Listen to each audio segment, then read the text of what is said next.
Blue Coal presents The Shadow, the man of mystery who strikes terror in the very souls of sharpsters, lawbreakers, and criminals.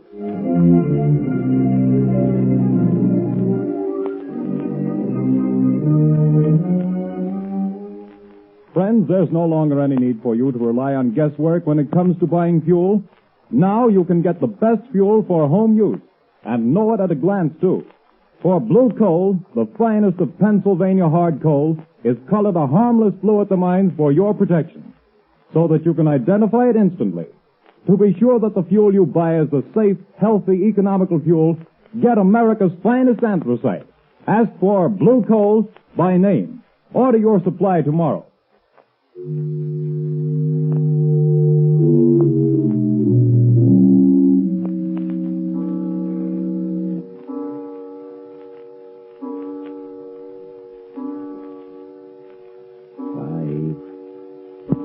Arthur, don't, 7, please.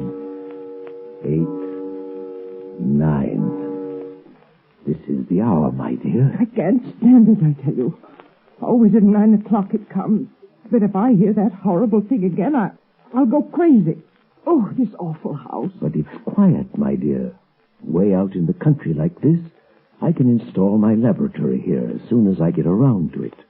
As for these strange sounds, well, haunted houses have always fascinated me. I've always wanted to meet a ghost, shake hands with him, invite him to tea. Stop talking like that. It's serious. Oh, I've tried to stand it for your sake, Arthur, but I don't know how much longer. My heart isn't strong, and I... Hear it? But that's only the wind, isn't it? No. It always starts like that. You know it does. Don't move. Listen. Arthur, it's coming. It's coming. It's coming. A ghost, eh? Well, we'll see. I'll meet him this time. I'll meet him halfway, too. Stop. Stop. Come. We'll both meet him. Give me your hand. No.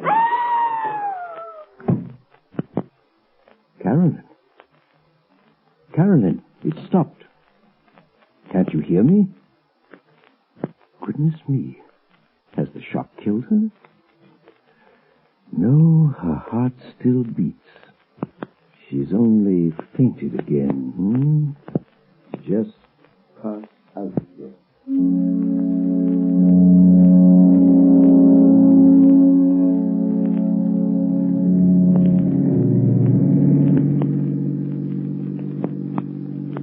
Turn the next corner, Lamont. It's that big house set on the hill. May I ask, Margot, the reason for this late call on Carolyn's knee? Well, I'd like to know what's the matter with the poor woman. I got an awful shock when I saw her in town last week. She looks positively haggard.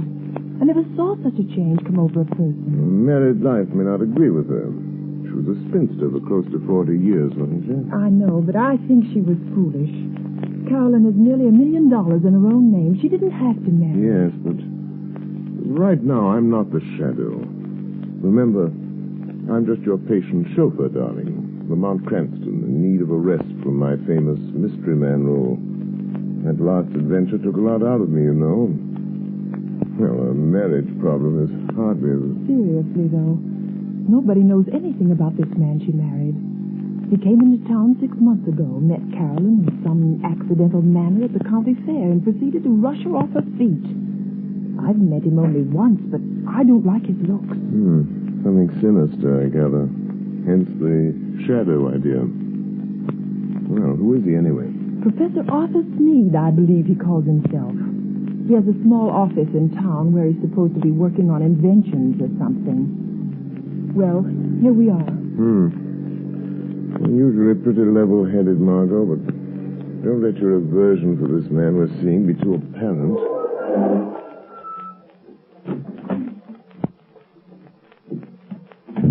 Dreary place, isn't it? I don't see any bell. I guess you're supposed to use the knocker. Here he comes. Well, who is... Oh, it's you, Miss Lane. Yes. Good evening, Professor Sneed. I hope we aren't too late. Too late? Too late for what? Why, I phoned Carolyn that we'd drop in just to say hello. Well, she didn't tell me. Carolyn isn't feeling well at the moment. I'm sorry. Good night. Oh, but please, I only want to see her for a moment. That is, unless it's something really serious. Well, it isn't as serious as she pretends to think it is, but, well, come in. Thank you. This is my friend Lamont Cranston. Come in. I'm very happy to see Mr. Cranston. I've heard a lot about him. How do you do? You say Carolyn is ill? She didn't mention it when I came on suddenly. She's been in a nervous condition lately, but it's mostly imaginary. I made her go to bed. Well, would it be all right if I saw her? I suppose so. Go on up if you like. Well, thanks. I'll only be a few minutes, Lamont. What seems to be the trouble with your wife, Professor Sneed? Oh, she's run down, I guess. Frightfully nervous. She has some absurd notion that this place is, well, haunted. Haunted? It's only the wind, of course, and the creaking of an old house. Ghosts. She keeps talking about ghosts. And I can't persuade her that there are no such things. Of course, old houses have a habit of getting themselves haunted, Professor. As for myself, I'm not so sure there aren't such things as ghosts. But surely, Mr. Cranston... Oh, not the conventional sort, perhaps, but... I mean people's spirits. Souls, whatever you want to call them. Haunting the places where they've been unhappy. Very interesting, I'm sure. But a lot of tosh. I put no stock in it. No? I'm just noticing that rather rare book on the table, Professor. Neuroses of Death. What? If you're interested in that, I'm sure you must be interested in ghosts. I understand its morbid analysis of the factors of violent death are quite interesting. What do you know about it? Oh, I read all sorts of things, Professor. Professor Sneed. Oh, yes, Miss Lane? Carolyn wants her sedative. Oh, yes. I'll go up and give it to her. Did you find her comfortable, Miss Lane? Well, I think Carolyn is seriously ill. Yes, but more nerves than anything. Excuse me just a moment, won't you? Lamont, there's something wrong here. I was afraid there was. I don't know what it is, but it's something terrible. What's the matter with Carolyn? Well, she hardly recognized me, and she talks like one in a trance, as though she were in the grip of some deadly fear. When I suggested sending the doctor over, she shook her head, but I'm going to just the same. I can't help feeling it's that man, her husband. Yes, he isn't very pleasant, is he? His skin has an odd pallor. You see it on men who spent some time in prison. There are many little traits of his behavior that interest me as a psychologist. A remarkable man. But you don't mean... I don't know. But I think we'll investigate this more or less formally, Margot. I'll visit the professor tomorrow at his office in town. If there are ghosts involved here, perhaps the shadow can bring them to light.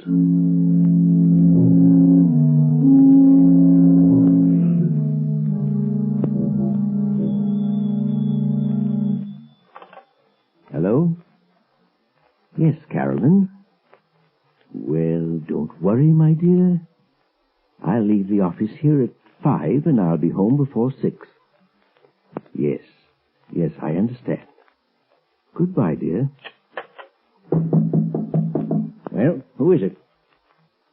Is that you, Miss White? Who's opening that door? Don't get up, Professor. I'll close it after me. What? I thought I might find you in. Who said that? Who are you? Your conscience speaking, Professor. Or have you a conscience? I'll show you what I've got. Don't excite yourself. I'm only a voice. A voice they call...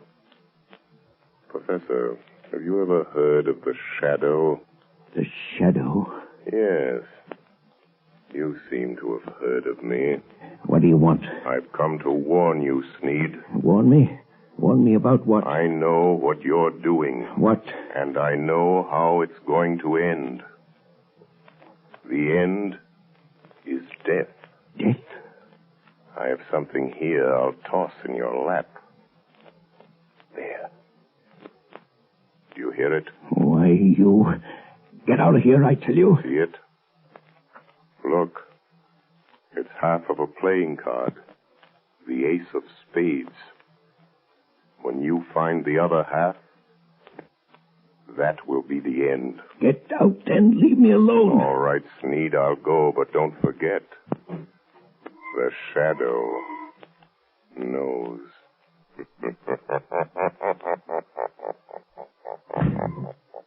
Trying to frighten me with his tricks.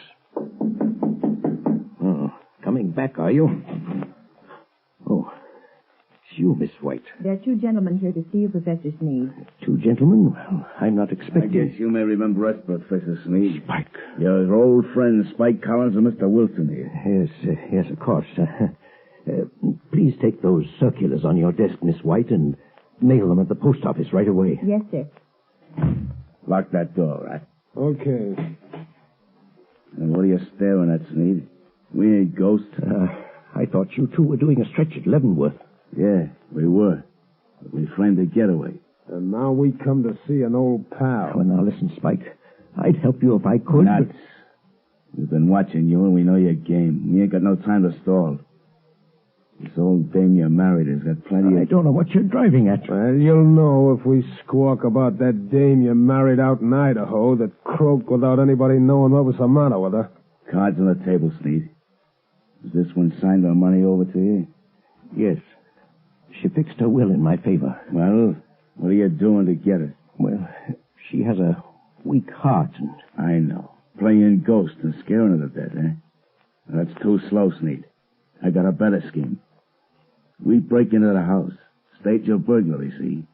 In a scuffle, the old dame gets shot, dead. It's quick. No, you can't do that. No, you'll see.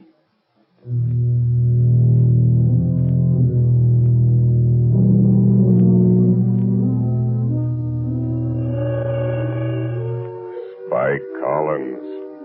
Spike Collins. Wake up. Spike Collins. What? Who's that? Just a voice, Collins. The voice of your own thoughts, coming to warn you. No one but you can hear me. Your friend's need is going to double-cross you tonight. Sneed is going to double-cross you. It's your move. Be there to prevent him. Be there in time. 6 o'clock. Be there.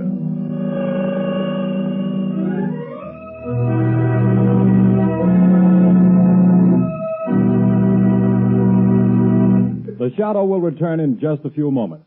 While we're waiting, ladies and gentlemen, I want to tell you about the ever-increasing popularity of Blue Coal, America's finest anthracite. Blue Coal is winning new friends every day among New England housewives. They not only like the superior heat of Blue Coal, but they find that it simplifies housekeeping. This is because Blue Coal is so clean. It burns completely and does not send any particles of unburned carbon through the house to be deposited on furniture or woodwork. The drudgery of daily cleaning is reduced to a minimum with this clean fuel. Blue Coal is the largest single brand of solid fuel prepared especially for home use. Each car is laboratory tested at the mines for purity and size before shipment. Blue Coal is Pennsylvania's finest anthracite. So that you can personally identify this excellent fuel, it is actually colored blue at the mines. Order it by name. You will find the name of your nearest Blue Coal dealer listed in the Where to Buy It section of your classified telephone directory under the name Blue Coal.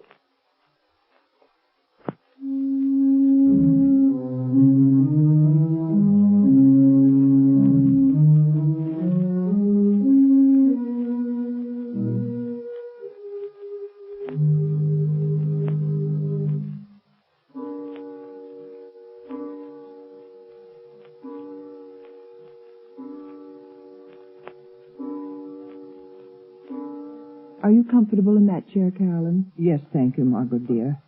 And I do appreciate your coming out here and staying with me. I'm glad to do it.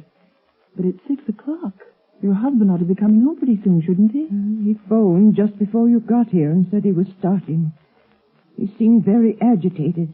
Oh, he's a strange, unaccountable man sometimes. There are things about him I don't seem to understand. Yes, I know, dear. He has the car, I suppose? Yes, he's driving. He's probably on his way now.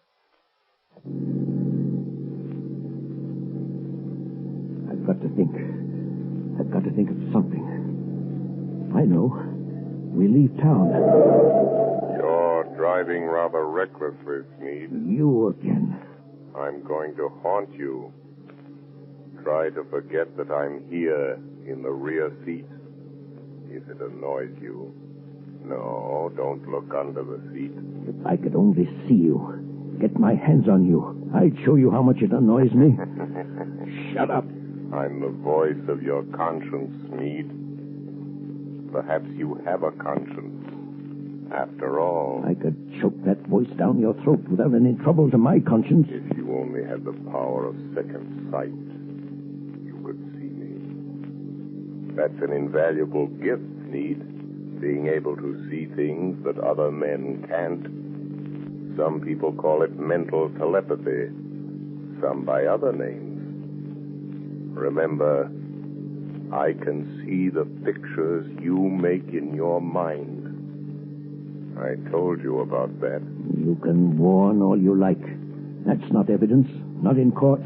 A lot of wild guesses that don't mean anything. Well, doesn't it frighten you a little, Sneed?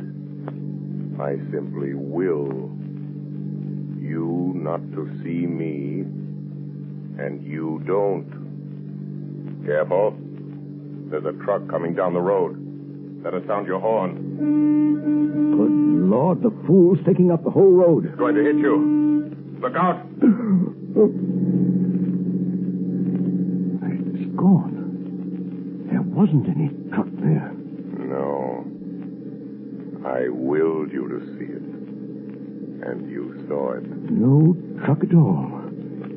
Just hypnotism. Gosh, I'm having hallucinations. But that's the way to dispel hallucinations.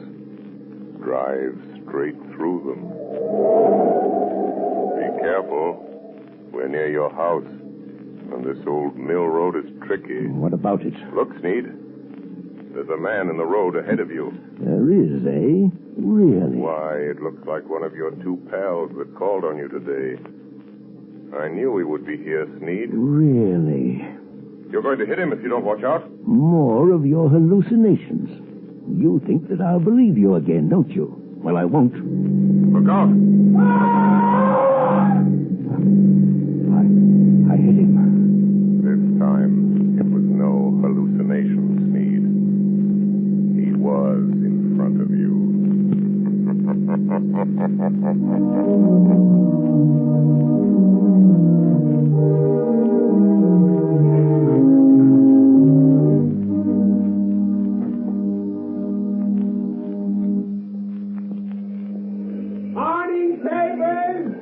Morning, papers! It's convict Spike Cullen found dead last night on the old mill road. Spike Cullen, wanted by the police, found dead. Here, son. I'll take one. Here you are, sir. What's it all about, Lamont? Found dead on Old Mill Road. But that's out for the Sneed's place. Yes, I believe it is. Notorious criminal struck by automobile and killed. He was certainly struck by an automobile. I wonder if Sneed knew anything about it. He acted very strange when he got home last night. Strange? What way? Well, he was pale and shaky, and he hardly seemed to know I was there. He told Carolyn that he'd had a message from out of town, and they'd have to pack and leave. Oh, did he say when? Well, they thought they could get their trunks and things ready by this afternoon sometime. You're not going to let Carolyn go with him, Lamont? Not if I can help it. Let's see. A little after 9. I imagine Commissioner Weston is rather startled by the morning's news. I think I'll have a word with Commissioner Weston.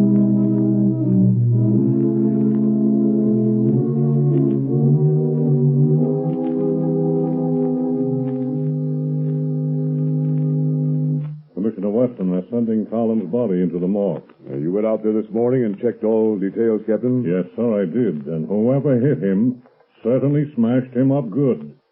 His face was all out of shape and couldn't recognize him. But we found these in his pocket. Now, let's see. A letter from his girl out west, looks like. Insurance policy. Library card of Leavenworth Penitentiary. And this ring, sir, that Collins always wore, with the figure 8 on it. Oh, yes. Well, it's a good job done, whoever did it. Tag that stuff and file it. Yes, sir. Let me know when the wagon gets here. Yes, sir. Police Department, Commissioner Weston speaking. Good morning, Commissioner. This is your good friend, the Shadow. Oh, yeah? Well, what the blazes do you want? To be of a little assistance, as usual. Yes, I see. I'm getting tired of this rigmarole, though heaven knows things happen when you phone. And what's the assistance today? Why didn't you investigate the ghost that haunts Sneed House, Commissioner, on the Old Mill Road? Well, you missed up on that one, Mr. Shadow. I don't put much stock in ghosts, but we went out there and checked up, searched the house. There's no evidence. No. Go again today, Commissioner. And this time, I think you'll get your evidence.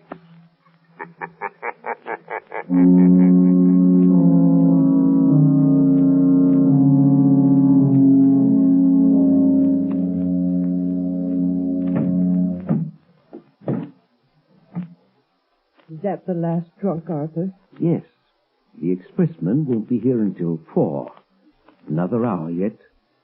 Why don't you go up and lie down a while, Caroline, Yes, I will. I'll try to sleep a little now that it's daylight. You told the milkman we wanted to pay him. He's coming back before we leave. Good.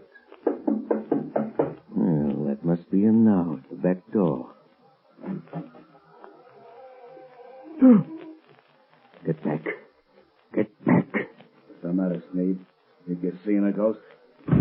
Stop. Don't come near me. Nuts.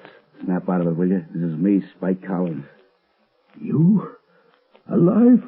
It wasn't me you hit with your car last night on that back road. Well, I guess you wish it had been, huh? Who was it then? It was Rat Wilson. Fool got half pickled trying to get up his nerve for the job. Staggered out on the road before I could stop him, and wham! It was all over. Wilson, eh? So there was my chance, see? Him and me about the same size, his face and hands all smashed flat. I put my stuff in his pockets, my ring and what was left of his finger. There I was, dead. And all that time you was giving me the double cross. Maybe I am a ghost, but I can still deal with you, Sneed. Who is it, Arthur? Just a minute, Carolyn. Now listen, Spike. There's only one way to see this thing through. You and I have got to stick together. The Shadow is after us both. We've got to get out together, away from this Shadow. Don't kid me anymore about the Shadow. You see this cat? I'm here on business and I'm going through with it. Put the old lady out of her misery. Good Lord. What's the matter? There. On the table. Nothing but a torn playing card. The ace of spades, or half of it. You've got to stop it, Spike. You've got to stop. Arthur, what's the matter? Who's this man? Carolyn, this is a friend of mine. Friend? Sure, a friend. But I don't understand. The pistol, Yeah, that's my way of doing business, lady. Your husband does it different. He's been scaring you to death, ain't he? Making you think the place was haunted. You know how he always does it? Stop it, Spike. He used to be an electrician, see? He rigs up a sort of electric sound box with a remote control switch. He usually puts the switch over here by the door. Yeah, here it is. what's it all about, Arthur? The ace of spades. The end. Death. When he turns the switch, you hear the ghost dance. All you have to do is turn this knob. That's the way it works, lady. But I hear it. Arthur, I hear it. Turn that thing off, you idiot. What? I haven't turned it on. making those sounds? I am. What's that? It's him. He's come. A shadow. I am coming up these cellar stairs. I will enter and stand beside you. Where is he? Stand back or I'll shoot. When I enter, I will touch one of you on the shoulder. Stop him. Stop him. And that one will die. Open over there. It's the cops. Come here, Speed. It's a plant. You called in the cops. No, don't shoot, Spike. The jig is up. You can have the bullet I was going to give your wife, you double-crossing skunk. Oh, you killed him. Come on, here we are. Go through that side room, boys. Okay. Stick him up. I got him. Now stand still or I'll break your arm. Now, hand over that gat. All right. I'm through. You win. Spike Collins. Spike Collins? Why, I thought he was... He's a fool. I thought you... Say, what is this? Who was that guy that got killed over here last night? Come clean, Collins. Whoever it was, I didn't do it. Who's that? Where are you? Don't be alarmed. I am here behind you, in the shadow. Oh. So you're here, Shadow, eh? Maybe you know who got killed here last night. The man killed last night, Commissioner, is a ghost. Oh, yeah? There are now 2 ghosts in this little adventure. Mr. Collins will probably make the 3rd. You really should believe in ghosts now, Commissioner. And in shadows.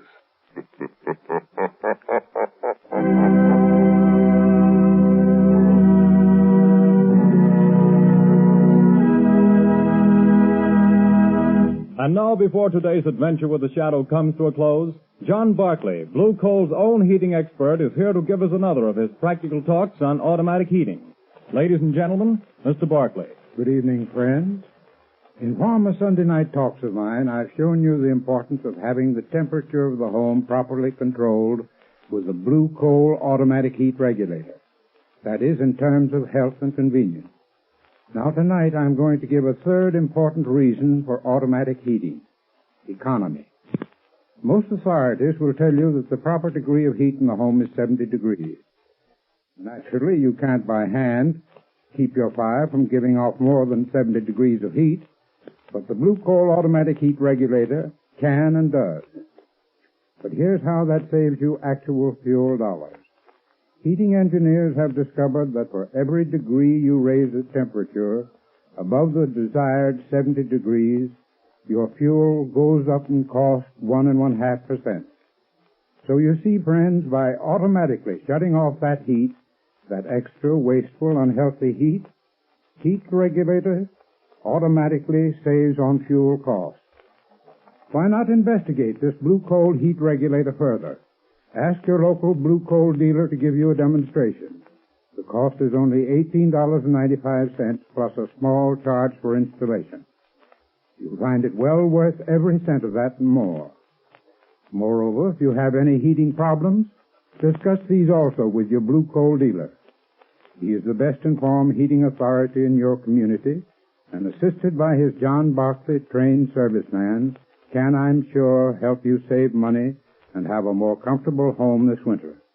This service is free. It costs you nothing. Thank you.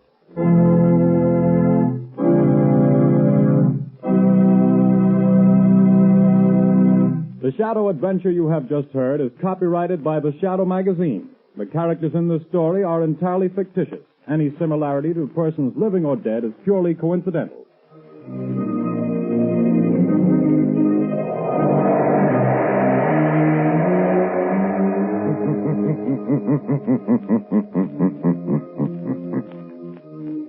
The weed of crime bears bitter fruit. Crime does not pay. The Shadow knows.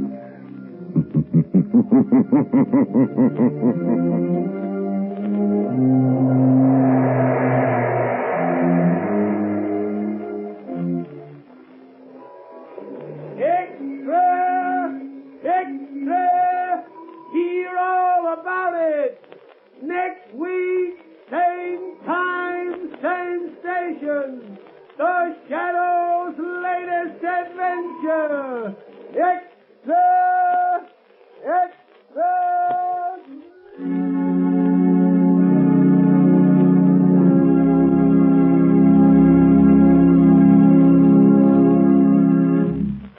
Your announcer, Arthur Whiteside.